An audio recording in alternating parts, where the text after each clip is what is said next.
السلام علیکم ورحمۃ اللہ وبرکاتہ۔ میرا نام ہے عابد علی اور میں اپنے چینل علامہ عابد علی اشرفی سے آپ سے مخاطب ہوں۔ امید کرتا ہوں کہ آپ خیریت سے ہوں گے اور دعا کرتا ہوں کہ اللہ پاک آپ کو سلامت رکھے۔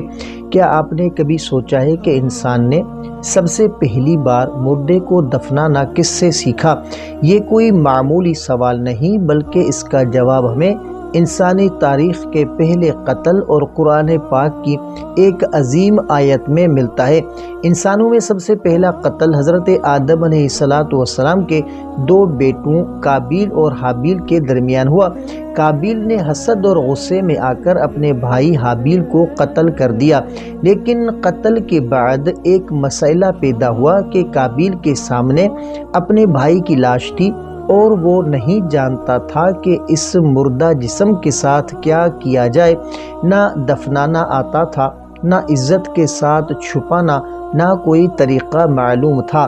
تو اللہ کی طرف سے رہنمائی کے اسی وقت اللہ تعالیٰ نے قابیل کی رہنمائی کے لیے ایک کوا بھیجا۔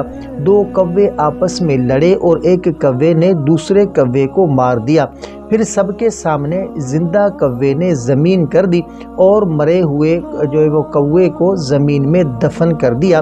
تو یہ منظر دیکھ کر قابیل کو احساس ہوا کہ قابیل کا پچھتاوا کہ قابیل نے کہا کہ ہائے افسوس، میں اس کوے جیسا بھی نہ ہو سکا کہ اپنے بھائی کی لاش کو چھپا دیتا۔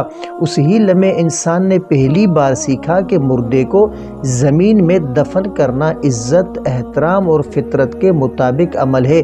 قرآن پاک کا احوال کہ یہ واقعہ قرآن پاک کی سورۃ المائدہ آیت نمبر 31 میں بیان ہوا ہے، جہاں اللہ تعالیٰ فرماتے ہیں کہ اللہ نے ایک کوا بھیجا جو زمین کھود رہا تھا تاکہ انسان کو سکھایا جائے کہ مردے کو کیسے دفن کیا جاتا ہے۔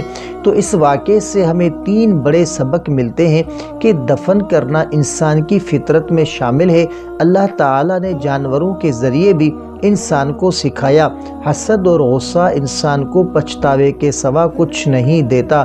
تو دوستو، انسان نے مردے کو دفنانا کوے سے سیکھا اور یہ تعلیم براہ راست اللہ تعالیٰ کی طرف سے تھی۔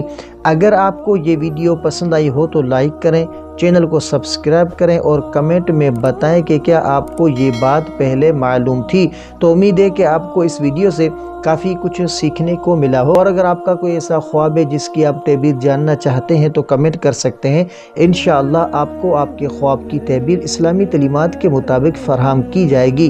تو ملتے ہیں اگلی ویڈیو میں، تب تک کے لیے اپنا بہت سارا خیال رکھیں اور ہمیں اپنی دعاؤں میں یاد رکھیں۔ السلام علیکم ورحمۃ اللہ وبرکاتہ۔